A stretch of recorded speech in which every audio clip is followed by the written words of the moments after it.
Hey guys, RosW here. Are you looking for a pure Stamina Warden build that is capable of doing veteran and hard mode content? Then this DPS might be for you.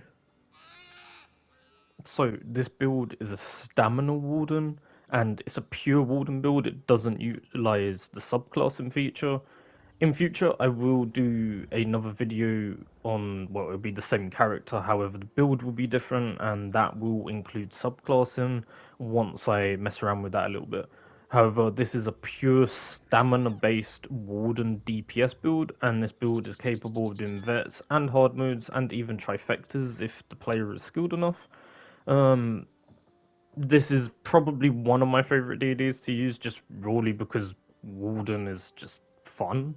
Um, and I will be eventually doing a mag-based Warden with double ice staffs. Um, but yeah, let's get right into it. So, going into the stats, as you can see, we've got 64 points into stamina, and we are sitting at 1.7k stam recovery. We've got 21k health, which will go slightly higher with the Warden buff. As you can see, goes up to 24k, and we're sitting at just under 30k max stam. Um, we're using the Thief Mundus stone for the extra crit rate. As it's a stamina DPS, obviously 64 points into stam is standard. Um, we're not going to mess around with this. This will just be default for this build. Taking a quick look into the skill lines, as you can see, we are a Wood Elf for this, and the reason I picked Wood Elf for this is more of a casual friendly build. I didn't want to make it just pure DPS. I wanted to add some features that are going to help new players kind of get into DPSing on the Warden a little bit more. So the reason we've picked this is for sustain for the most part, and that extra movement speed can be helpful as well. But the main thing is the sustain, as I say. So we get flat stam recovery, and we're also getting max stam. This just helps out with sustain in general, as quite a lot of people that are new to a warden are going to struggle a little bit with the rotation, as it is a little bit different from some other classes due to subterranean assault. Um, but I will get into that when I get into the skills. Alright, so getting into the foods, and I'm going to talk about two here. So the main one that I use in content is Dubious. This is max health as well as max stam with stam recovery. Generally speaking, this is what I'll be using in content, just gives a little bit extra health, it gives sustain, and generally speaking, that is enough.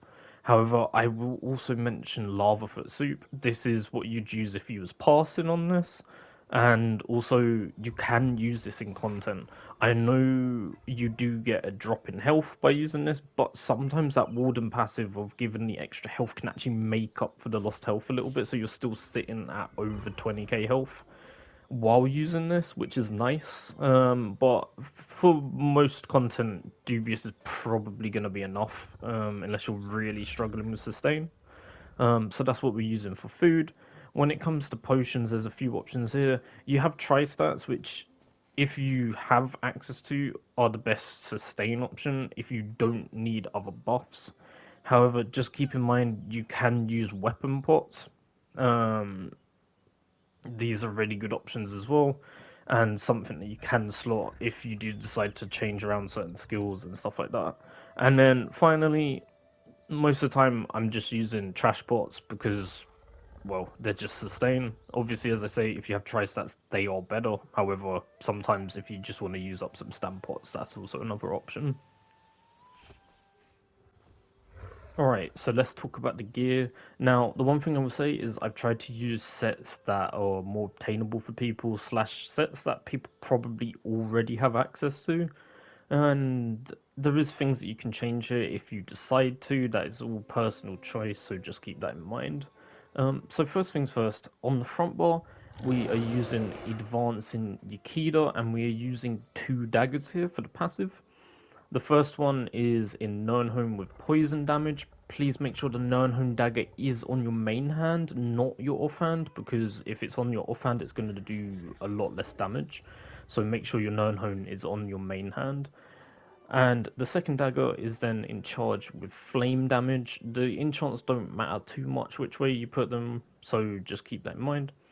And this set basically is giving you a load of crit passively, crit chance specifically though, not damage, so just keep that in mind.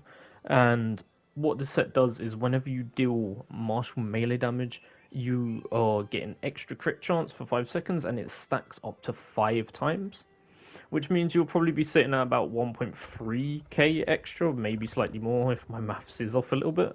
And this procs every half a second, so it stacks up pretty quick. One thing to keep in mind with this set, where we're front barring it, you need to make sure that you keep an eye on your buff bar because it lasts for 5 seconds. So if you switch to your back bar, you probably have time to cast about 3 skills before you want to start thinking about going back to your front bar. Depending on how quick you are at passing and doing light attack weaving, you can probably get those 3 skills out before having to switch back. However, I'd probably aim for 2 if you're not so comfortable. Moving on to the back bar, however, we have the Maelstrom Greatsword. If you have the perfected version, use the perfected version. This is one of my older characters, and where I have so many characters, I haven't got a perfected one on this character yet. I need to get that. But we have this in infused, and we're using frost damage. As we're a warden, we get extra damage from frost. So personally, I take this over the weapon spell damage. However, if you have one sitting around with weapon spell damage, feel free to use that.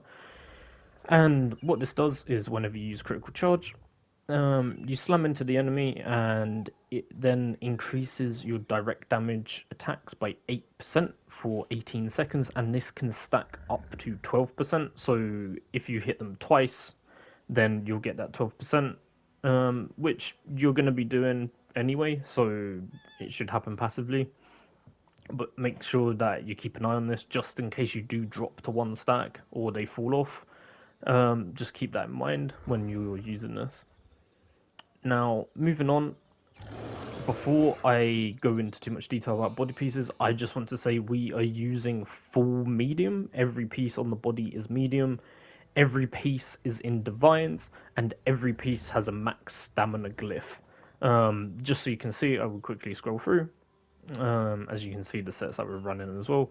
But we're using a monster set on this build. We're using Celine's, and what this does is whenever you deal martial melee damage, it's going to summon this bear that hits enemies in front of you after a short delay of 1.3 seconds, and it does just under 10k damage. Obviously, this can crit, so it can be a lot like more damage, but this happens every 6 seconds and scales off of your weapon or spell damage depending on what is higher.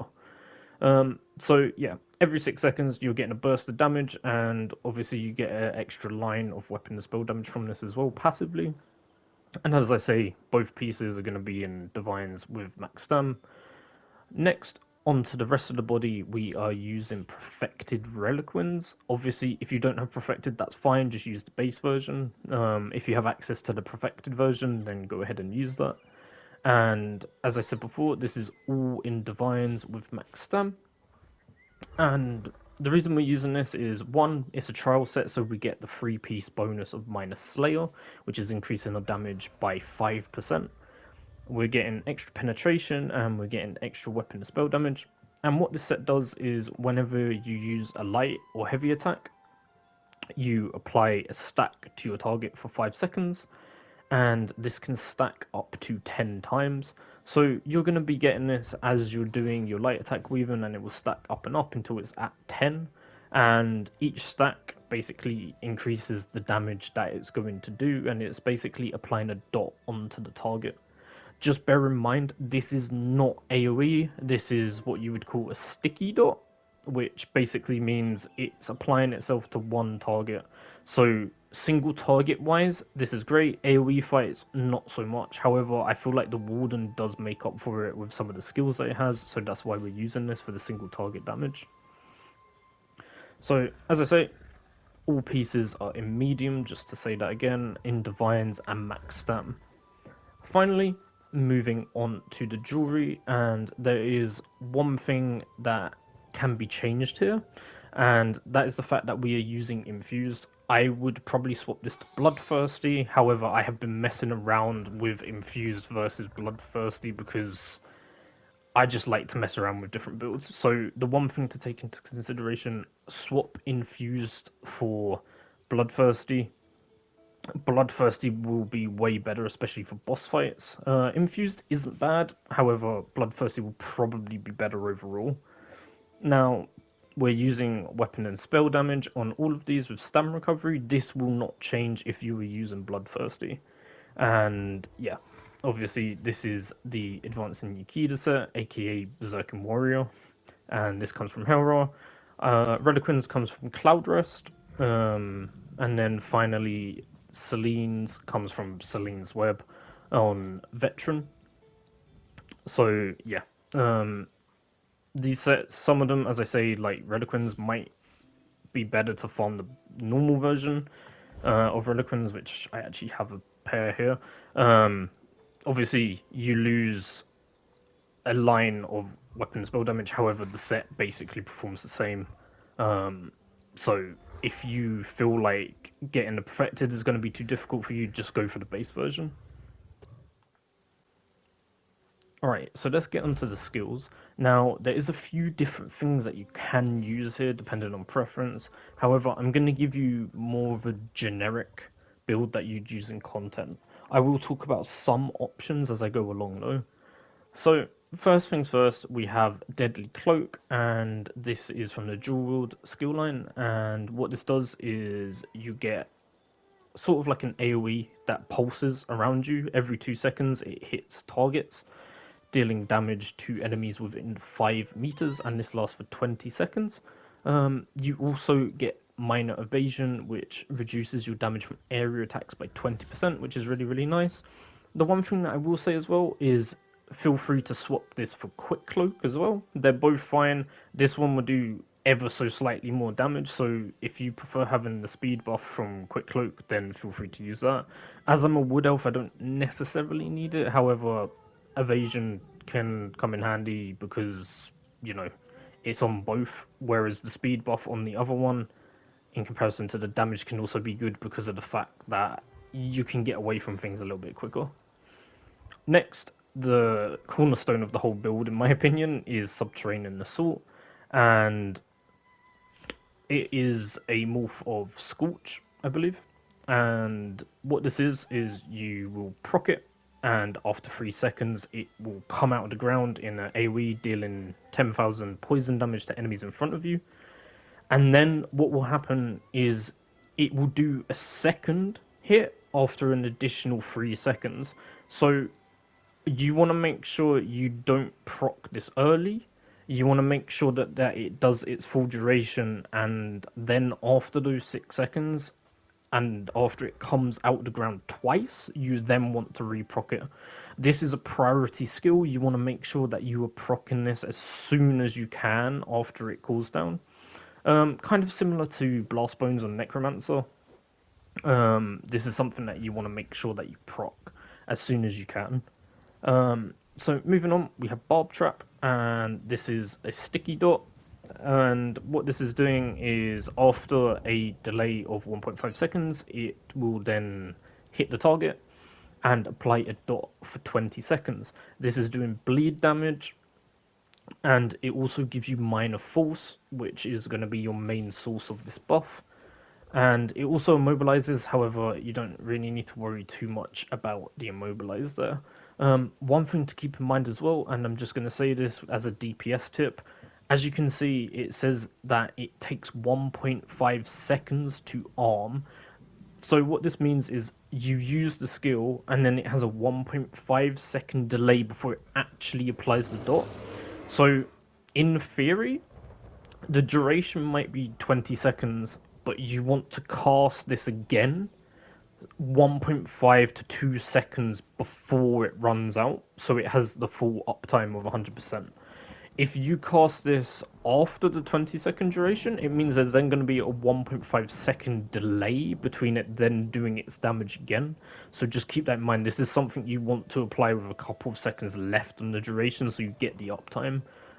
If you don't, it is kind of a big damage loss, so just keep that in mind.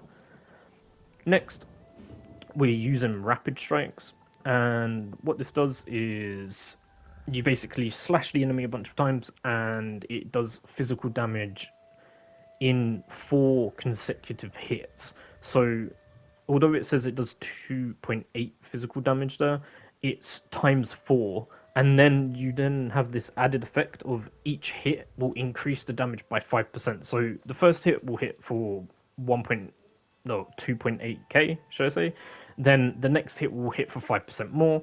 The next hit after that will then hit for 10% more from the first one, and then obviously it scales. So the last hit does 15% more damage, so just keep that in mind. Now, the one thing I will mention here is there is another option if you do not like the skills. I know some people are not too keen on it, and that is actually a scribing skill called Venomous Knife. And what this does is you throw a dagger, which returns to you after 1.5 seconds, and it hits additional enemies in a path. So it's actually an AoE one, which is good for AoE fights. And it deals physical damage and then applies a poison dot to them for 20 seconds.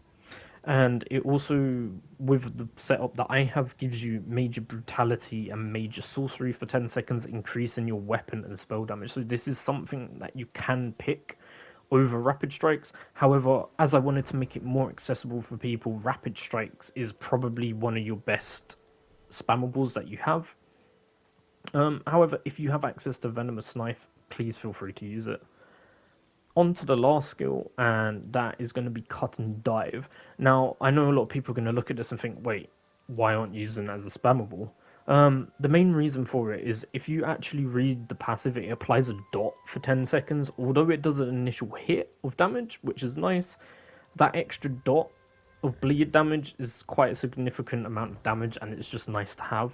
Um, so the main reason is we're going to be proccing this on cooldown after the dot, and another thing, it applies off balance, which means you can use Exploiter.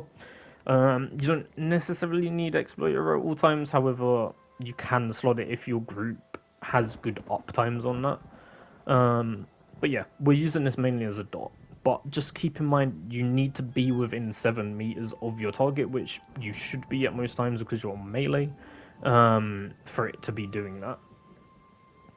Next, and just to mention, this will be your ult on both bars because it has to be on both bars, and that is Guardian Wait, that is not the actual name of the skill, sorry. I need to look at the actual skill. Wild Guardian. Sorry, I'm reading it out, but it's because I have it summoned, so it comes up as the actual attack. So yeah, that's kind of funny. But yeah, Wild Guardian is our ult, and it's a pet, so you have to have it double barred. Otherwise, if you only have it on one bar, it will desummon when you go to the other bar. So yeah, this would be your ult on both bars. So what Wild Guardian does is there's a bear, it runs around, it slaps stuff, it does some bleed damage, it does some dot damage, and what you can do is then activate Guardian Savagery, as it says here, um, which basically makes it do a hit that costs 75 ultimate, and it does bleed damage and deals 100% more damage to enemies below 25% health.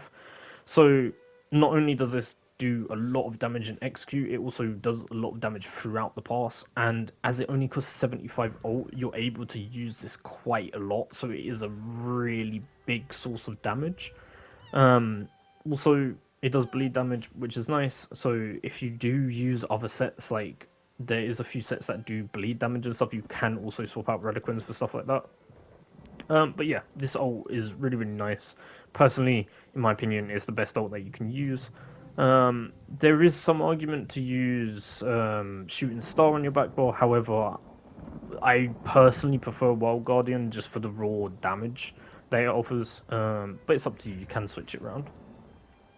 Moving on to the back bar, and this is where I'm going to talk about a couple of options with skills, especially this one. So Arctic Blast is what I have on currently.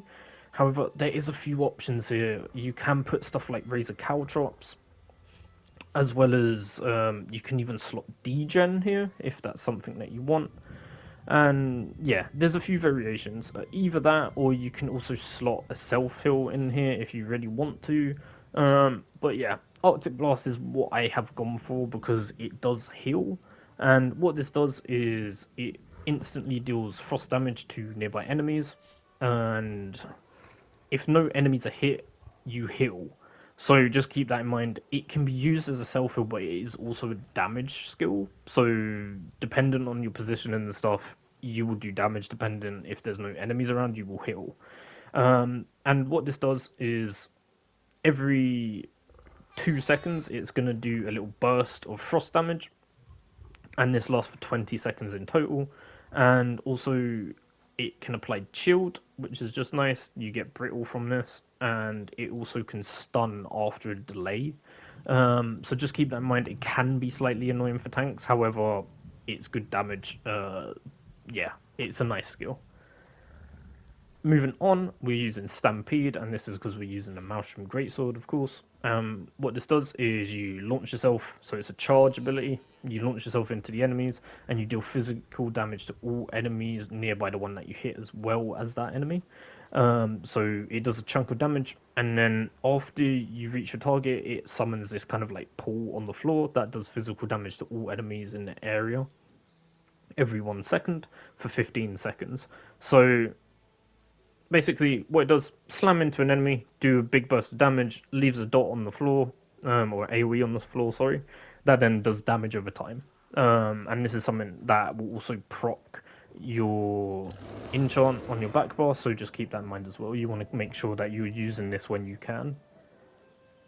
Next is another option which I do like to flex out some skills on, depending on what I am doing, and that is Fetch and Infection. You can also use the other morph of this, which I believe is called Fetch a Swarm. I could be mistaken with that, so don't take my word for the actual name of it. But the other morph of this can also be used. However, personally, I prefer this just because of the buffs that it has, and basically what it's doing is it's applying a dot for 20 seconds, dealing magic damage, and every second cast of this is going to do 60% more damage, so that 19k will be more like 30 odd.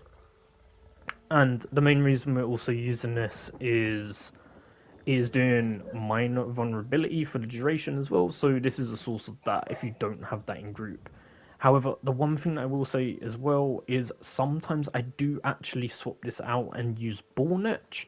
Ballnetch is basically giving you resources back over a 25-second duration. It's also a cleanse, which is huge, and also you get major brutality and sorcery increase in your weapon and spell damage by 20%.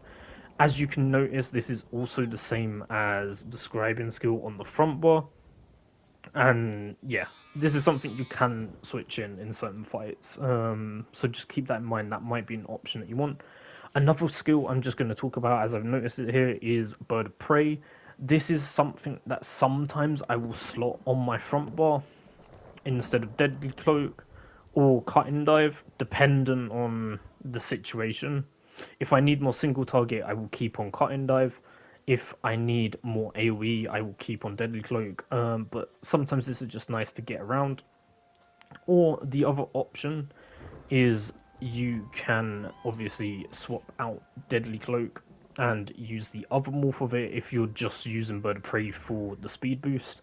However, the reason that I use Bird of Prey sometimes is because you get minor Berserk for having it slotted, which is just nice to have. So I just thought I'd mention that there. But going back to the back bar, our next skill we're using is Carve. This is from two-handed, and what this is you basically swing your sword and it does a burst of damage similar to Stampede, and it then applies a dot for 12 seconds. Now, this dot can actually be reapplied early to extend the duration up to 32 seconds, which means if you cast this early a few times, eventually it's going to have an uptime of 32 seconds, which is crazy. Um, so this is something that you do want to make sure that you do, especially towards the start of the fight. You want to make sure that you're casting this before it falls off. And even when it has its full duration of 32 seconds, cast it before it falls off, and it will keep its 32-second duration throughout the entire fight. The reason we're using this is obviously it's another dot, but also where the duration is so high, it means that you have more time to get in other skills, especially knowing we're using Subterranean Assault.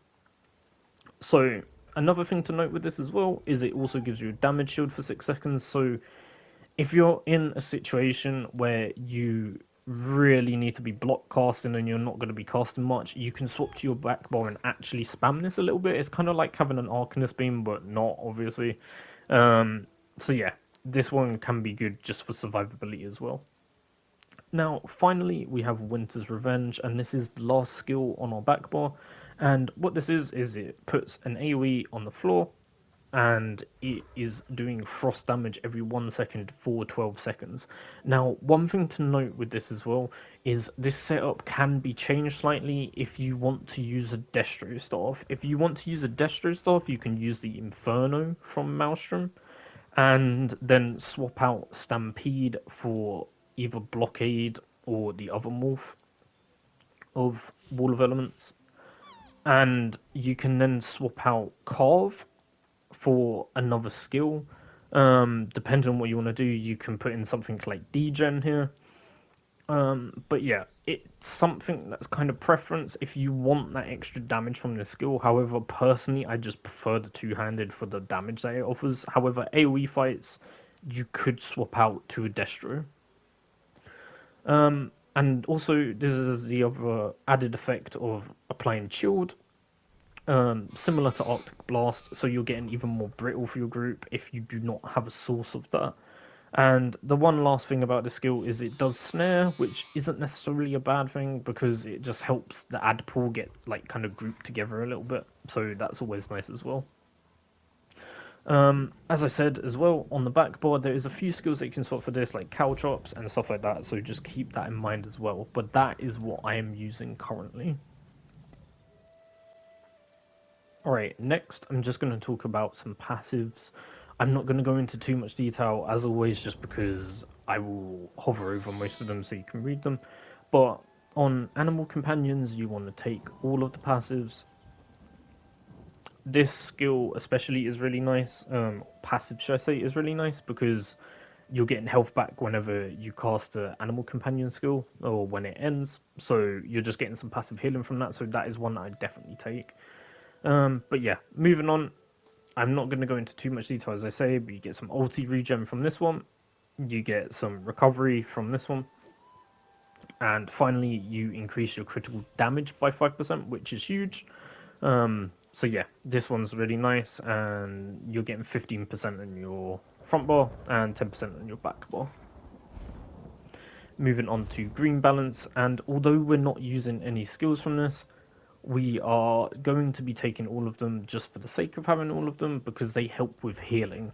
I'm not going to go over this too much, however, most of them are just basically going to be buffing your healing and also giving you resources. So, yeah, these ones aren't so important because obviously green balance abilities, we're not using that necessarily, so they're not that important. However, the first and the last one are ones that you definitely want to get. So this is the one that is probably the most significant, and that is when you activate a heal on yourself or an ally, you gain minor toughness, and this can obviously apply to an ally as well if you heal them. So when you use a heal, you're basically going to be increasing your health, which can allow you to use different foods in certain situations. Moving on to Winter's Embrace, and yet again, we are going to be taking all of these. So, yep, we have the first one, which basically is going to be helping you apply Brittle more often, and also increases its damage. Frozen Armor, which isn't really that important, but on your back bar, it does help out because of the abilities that we have slotted, which can help out a little bit, but generally speaking, this isn't so important, but it is nice to have in your back bar, especially comboed with Carve, because it means that you have a bit more survivability there. Next, we have Icy Aura, and this is just nice because it's basically a bit of survivability and stuff like that. And then Piercing Cold, which we don't care about the block as much, although it is nice, but the main reason we're using it is obviously for that frost damage increase of 15%, which is absolutely huge. Moving on, and this is one that I won't go over too much, but long story short, it's going to be increasing our damage. It's going to give us extra passive with the greatsword of weapon and spell damage, and we're also going to be getting cost reduction of some of our skills. So yeah, as I say, I'm not going to go over too much of this one because it's pretty self-explanatory, but if you want to pause the video at any point, feel free. Next, we have dual wield, and we are going to be taking all of these. Similar to two-handed, I'm not going to go over it too much, however, it gives you a bit of execute damage. It's going to be increasing the damage of your offhand. You get some extra cost reduction of your skills, specifically for dual wield. Extra damage to stunned or immobilize or silence enemies. And then finally, the main reason we're using it is because of this, which is for each dagger, you get an increase in your critical chance. So just keep that in mind. That's something that's really, really nice. If you are using different stuff and you don't need the extra crit chance, and say you want a bit of extra weapon and spell damage or something else, then obviously you can slot a different weapon dependent. However, double daggers tends to be something that I'd probably go with in most situations. Moving on, you can use a bow on this build as well, but obviously we're not, so that's up to you. If you want to swap and use a bow, feel free. Same with destruction. I personally haven't got this. However, if you do want to use a back bar staff, like an ice staff, or even an inferno, then you can do that as well.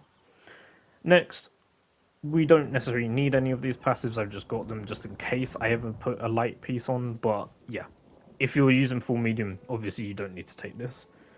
Next, we have medium armor. Let me just get this because, like, although it isn't that important because it's just sneak detection, you may as well take it. But this is the one that you want, all of them. So yeah, you're going to be getting critical damage from this, 12%. You're going to be getting some extra recoveries for stamina, which is really huge. Sneak, as I said, not really that important. If you care about it, though, pick it up. Next, we have 12% weapon and spell damage. And then finally, movement speed bonus, as well as reducing the cost of dodge roll. So this is really, really nice.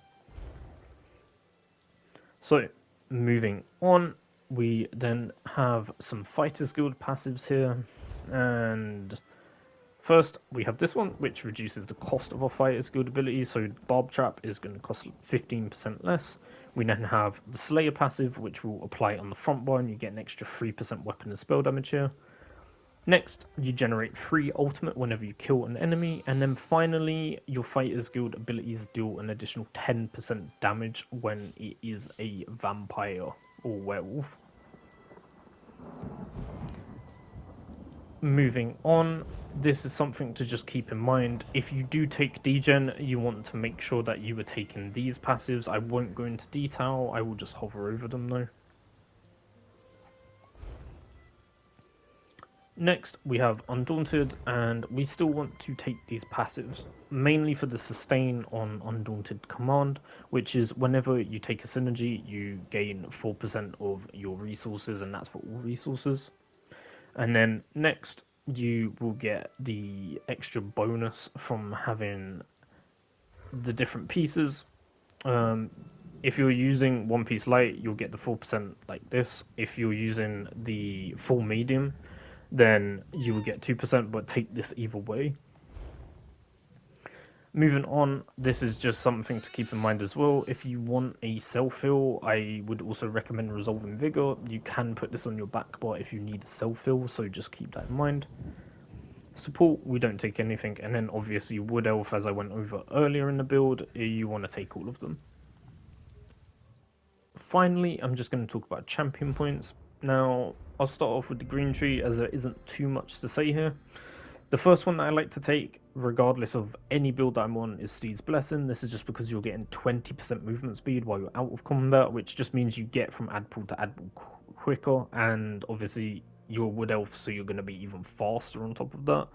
So this is really nice, specifically on the Wood Elf as well. You're going to be zooming around pretty quick with this. These two are the main ones, however, for the green tree, and the first one is going to be Rational. This is increasing the duration of our buff food by 30 minutes. I think any character in the game should have this because it's just a flat buff and it's not a slottable passive, so it will be there at all times. Next is liquid efficiency, same as rational. This is something that is passive and doesn't need to be equipped into a slot.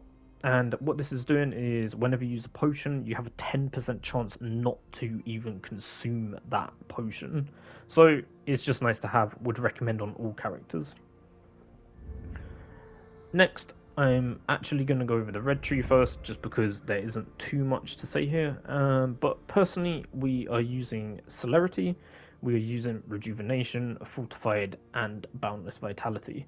So Celerity is basically here because we're getting that extra movement speed, and personally I just like this because it makes this build feel really, really quick with Wood Elf and various other things. Next, Rejuvenation, it's just flat sustainable type, so that's why we're taking it. Fortified for the extra armor, which will just make us a bit more survivable. And then finally, Boundless Vitality, which just gives us a bit extra health. Finally, onto the main tree that we're going to talk about. So with this tree, there is a lot of changes that you can make depending on the situation. So for a generic build, I usually use Master Arms, Deadly Aim, Farmatage, and Rifle Strikes. Now, the one thing to keep in mind, you can swap Master Arms for Exploiter if you want to, so that is something that you can do. I'm going to talk about a couple of other things though. So, dependent on the situation, if you need more penetration, you can slot Force of Nature. If you need a bit extra crit damage, you can go with Backstabber. However, you can also slot Fighting Finesse if you want. However, I don't have the points to unlock this, so I usually just go with Backstabber. As I said before, you can slot Exploiter instead of Master at Arms. If you know there's going to be a lot of off-balance uptime.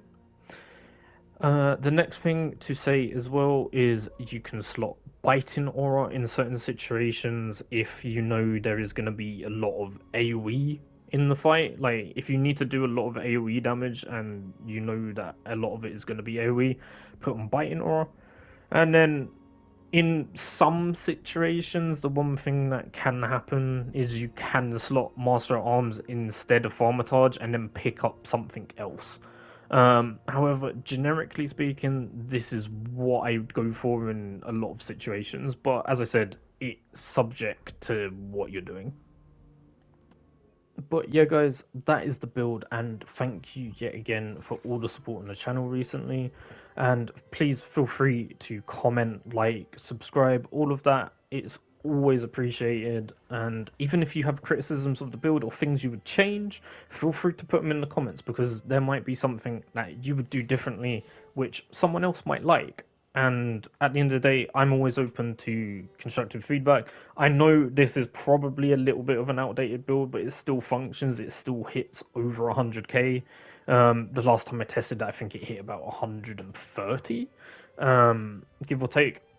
So yeah, as I say as well, I will do a subclass version of this, but for now, that is the build. So yeah, thank you so much, guys, and I'll see you in the next video.